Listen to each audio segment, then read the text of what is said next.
कि उसने अपने बेटे रमन की शादी करके लाखों का नुकसान कर लिया। कमला जी ऐसा क्यों कहती हो? भला मीरा में क्या बुराई है? अरे सुमन बहन, क्या बताऊं, इस मीरा ने तो मेरी नाक में दम कर रखा है। ना ही घर का कोई काम करती है और ना ही बाहर कमाने जाती है। अरे भला फ्री की रोटियां तोड़ने के लिए इसे लेकर आई थी क्या मैं?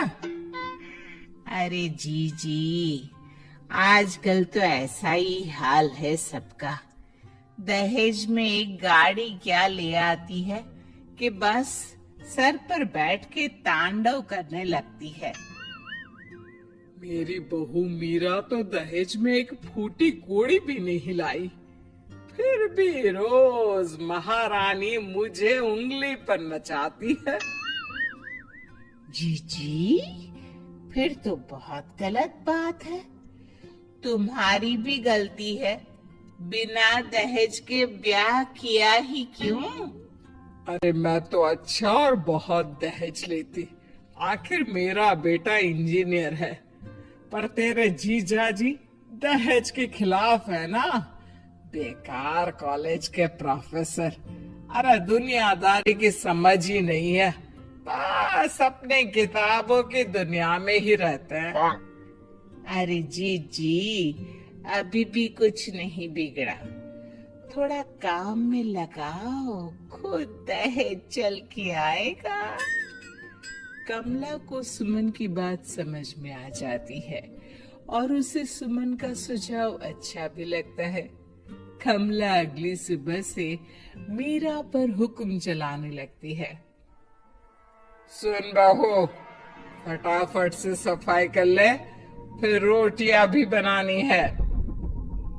सासू माँ, सब मैं ही करूंगी क्या? आप क्या पूरा दिन मुझे काम बताने का ही कष्ट करती रहोगी? तो तू क्या चाहती है, मैं तेरी नौकरानी बन जाऊं? है चुपचाप काम कर, नहीं तो अपने मायके का रास्ता नाप और निकल मेरे घर से।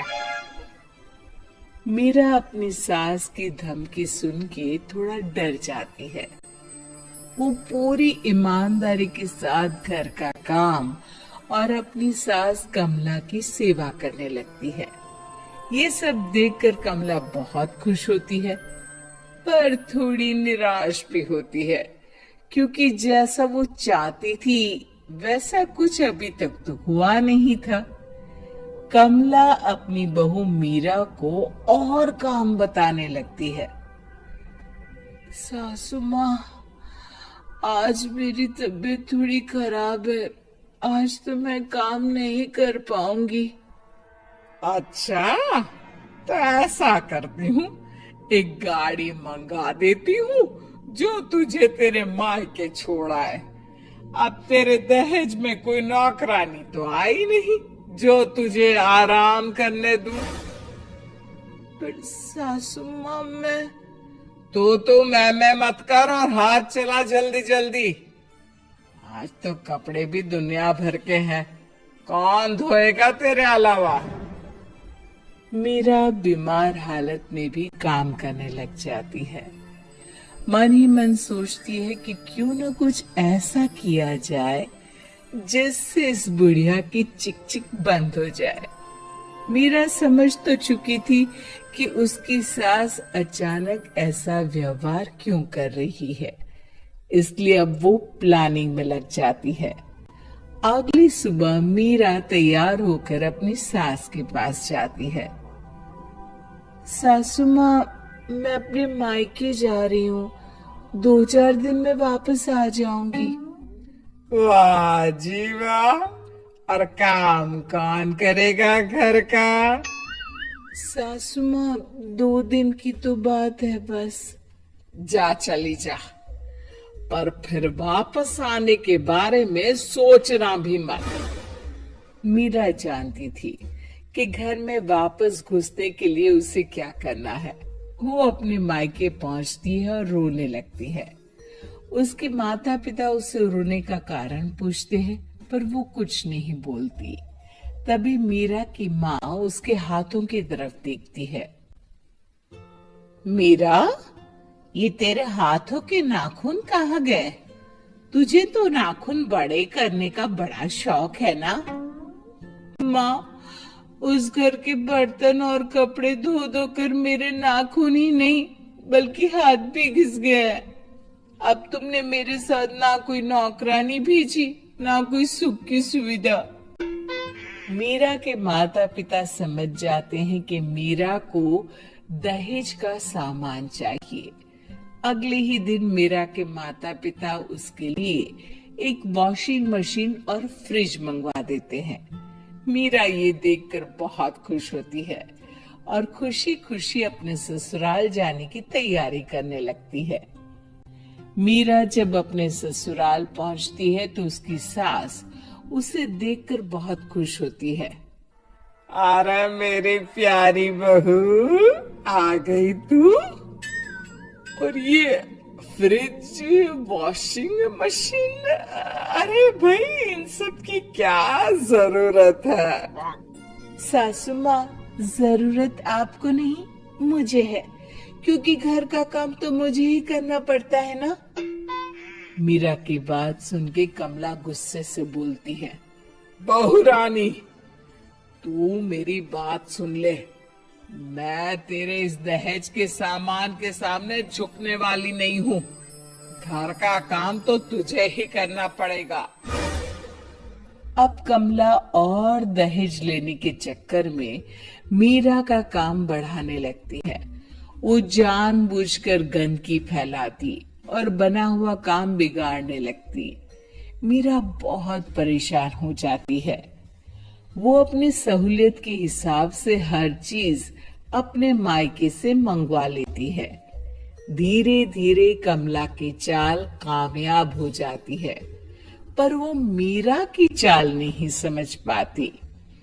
धीरे धीरे मीरा भी अपने मकसद की तरफ बढ़ने लगती है। वो अपने ससुर और अपने पति को अपनी तरफ कर लेती है। एक दिन मीरा अपने ससुर से कहती है, पिताजी, क्यों ना आप ये घर मेरे नाम कर दे, क्योंकि सासू माँ तो बीमार रहती है और रमन का तो आपको पता ही है कितने बिजी रहते हैं। ऐसे में घर को संभालेगा कौन? हाँ बहू, मुझे लगता है कि तुम बिल्कुल सही कह रही हो। इस घर को संभालने वाला कोई तो होना चाहिए। ये कहकर मीरा के ससुर जी अपनी पूरी प्रॉपर्टी मीरा के नाम कर देते हैं। मीरा बहुत खुश होती है क्योंकि वो अब अपने मकसद में कामयाब। अरे करमजली, तू तो बहुत चंट निकली। मैं तुझसे घर का सामान ही मंगवाती रह गई और तूने पूरा का पूरा घर अपना बना लिया। सासू माँ, अब आप घर का काम करने की भी आदत डाल ही लो, क्योंकि अब मैं तो कुछ करूंगी नहीं। और हाँ, अगर आपने काम करने में आनाकानी की तो इस उम्र में मायके नहीं बल्कि बुजुर्गों के आश्रम भेज दूंगी। मीरा की बात सुनकर कमला बहुत दुखी होती है। वो अपनी सहेली सुमन के पास जाती है और उसे सारी बात बताती है। अरे सुमन, मैंने तो लालच में आके अपने ही पैर पर कुल्हाड़ी मार दी। काश मैं तेरी बात मानती ही नहीं तो आज ये मेरी दशा नहीं होती। वाह जीजी, उल्टा चोर कोतवाल को डांटे। मैंने तो सिर्फ काम करवाने की सलाह दी थी, पर तुम तो बेचारी मीरा को परेशान करने लग गई। अब भरो अपने किए के फल। और वैसे भी ना, एक दिन तो ऊंट पहाड़ के नीचे आ ही जाता है।